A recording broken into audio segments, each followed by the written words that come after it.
नमस्कार दोस्तों, नेशनल खबर .लाइव में आपका स्वागत है और मैं हूं आपके साथ तरुण प्रसाद सिंह। और आज हम आपको लेकर आए हैं उत्तर प्रदेश कांग्रेस कार्यालय लखनऊ में, जहां पर गणतंत्र दिवस के शुभ अवसर पर उत्तर प्रदेश कांग्रेस कमेटी के प्रदेश अध्यक्ष ब्रजलाल खाबरी जी सभा को संबोधित करेंगे और विशेष खबरों पर चर्चा करेंगे।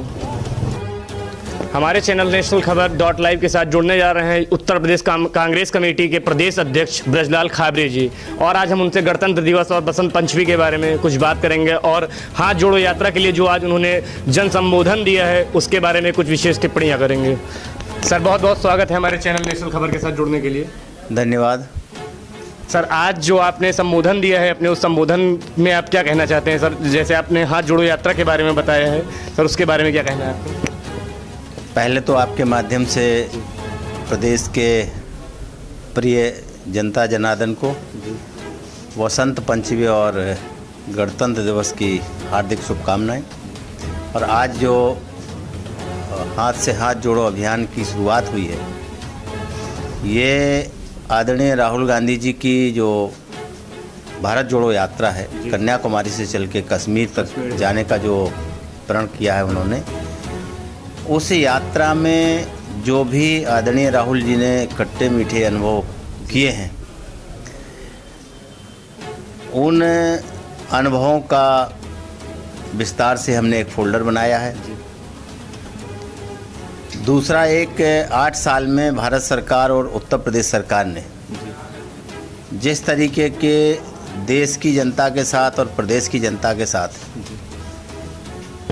जुमलेबाजी करके जिस तरीके से जनता को परेशान किया है,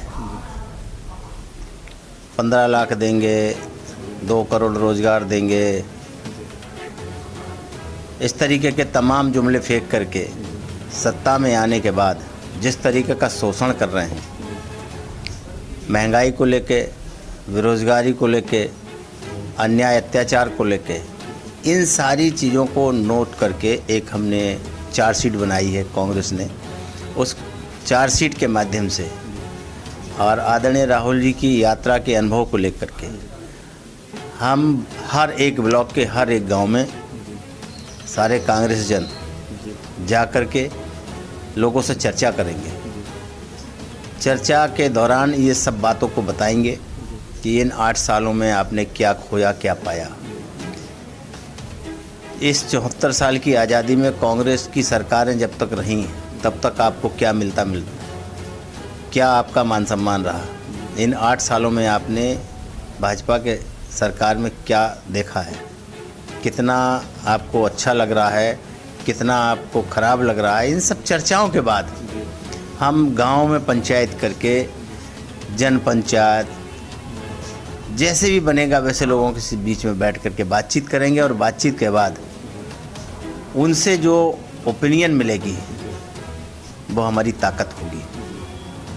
इसके लिए इस कार्यक्रम को अरेंज किया है। तो सर, ये जो आपकी हाथ जोड़ो यात्रा है सर, उसका आरंभ सर आज से ही होगा? शुरू हो गया जी।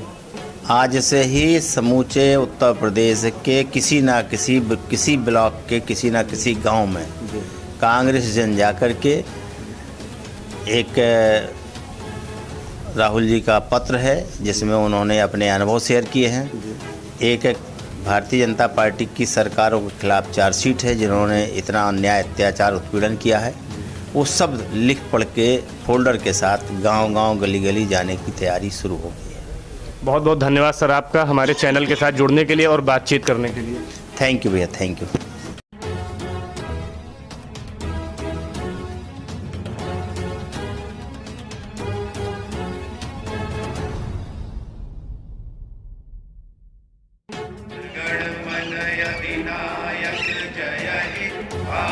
भाग्य विधाता पंजाब सिंध गुजरात मराठा द्राविड़ उत्कल बंगा विंध्य हिमाचल यमुना गंगा उत्कल जलधि तरंगा तब शुभ नामे जागे तब शुभ आशीष मांगे गाए तब जय गाथा।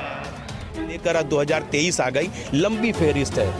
एक नहीं सैकड़ों ऐसी बात है। आपने कहा था कि 2 करोड़ लोगों को हर साल रोजगार देंगे, क्या रोजगार मिला? आपने कहा था कि हम और रोजगार के साथ साथ जो व्यापारिक हितों की बात कर रहे हैं, तो आपने जीएसटी दे दिया। आपने कहा था लोगों के जेब में पैसा आएगा, आपने नोटबंदी लागू कर दी। क्या फायदा हुआ? कोई मुझको बता दे कि नोटबंदी से क्या फायदा हुआ। और उसके बाद जिस ढंग से सरकारी संस्थाओं को बेचने का काम किया जा रहा है, लाल किले के आसपास की चीजें भी गिरवी रख दी गई, जमीन गिरवी रख दी गई, रेलवे के तमाम चीजों को प्राइवेटाइज किया जा रहा है, वह एक रेल को बेचने की दिशा में अग्रसर है।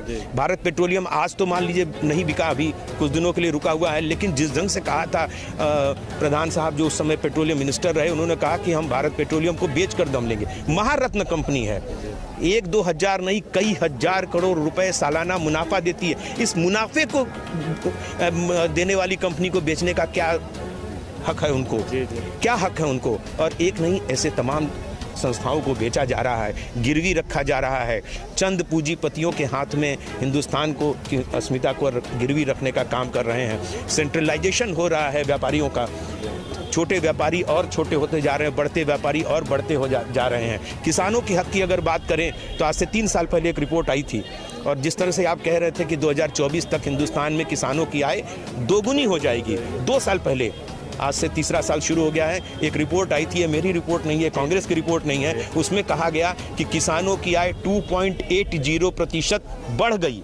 चलो मान लिया, कह दिया कि किसानों की आय 2.80%, 2.80% बढ़ गई, लेकिन वहीं पर इस देश के सांख्यिकी मंत्रालय जो डाटा दिया जाता है, एनालिसिस की जाती है, विभाग द्वारा कहा गया कि 3.30% इन्फ्लेशन बढ़ गया, मुद्रास्फीति बढ़ गई, अर्थात 3.30 माइनस 2.80 इज इक्वल टू 50 पैसा किसानों की जेब से जा रहा है, तो किसानों की आय ऐसे में दुगनी कैसे होगी?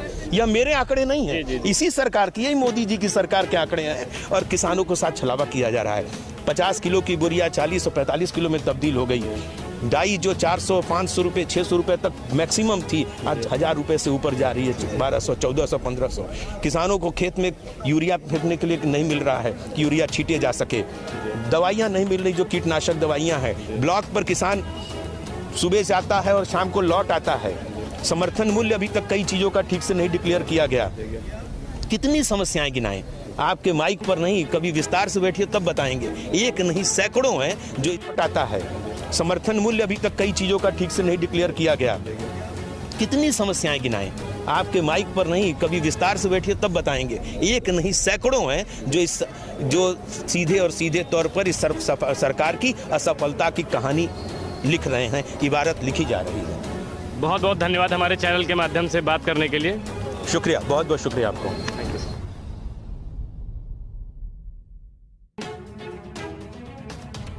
सर, एक तो सर आप खुद से भूतपूर्व सैनिक हैं, और सर जो ये बीजेपी की अग्निवीर योजना है, सर इसके बारे में सर आपका क्या कहना और क्या राय है सर? ये बीजेपी की अग्निवीर योजना हिंदुस्तान की जनता के साथ धोखा है, हिंदुस्तान की सैनिकों के साथ धोखा है, हिंदुस्तान की सुरक्षा के साथ एक धोखा है। जब भी कांग्रेस पार्टी पुनः सत्ता में आएगी, हमारे आला कमान इस पर विचार करेंगे, और जो भी कार्रवाई होगी जो जनता के हित में, देश के हित में, सुरक्षा के हित में, सर्वोपरि उस पर निर्णय लिया जाएगा। अग्निवीर योजना टोटल ही सरकार हिंदुस्तान की सुरक्षा की खतरा है। इसे किसी भी कीमत पर लागू रहना उचित नहीं है। सरकार ने जो लागू किया है वो ठीक नहीं है। 4 साल में एक सैनिक बन ही नहीं सकता। वो देश की सुरक्षा कहाँ, वो आगामी उसके भविष्य की चिंता होगी कि मैं 4 साल के बाद पुनः क्या करूँगा। वो देश के लिए जो आन बान शान के लिए लोग अपने आप को मर मिटाते थे कि हमारे पीछे सरकार खड़ी है, हमारे पीछे देश की जनता खड़ी है, हमारे परिवार की कोई चिंता नहीं है। अब उसके समय में टोटल 4 साल की सर्विस महज एक धोखा है। बहुत बहुत धन्यवाद सर आपका हमारे चैनल के साथ जुड़ने के लिए और तमाम बातचीत करने के लिए। धन्यवाद आपको।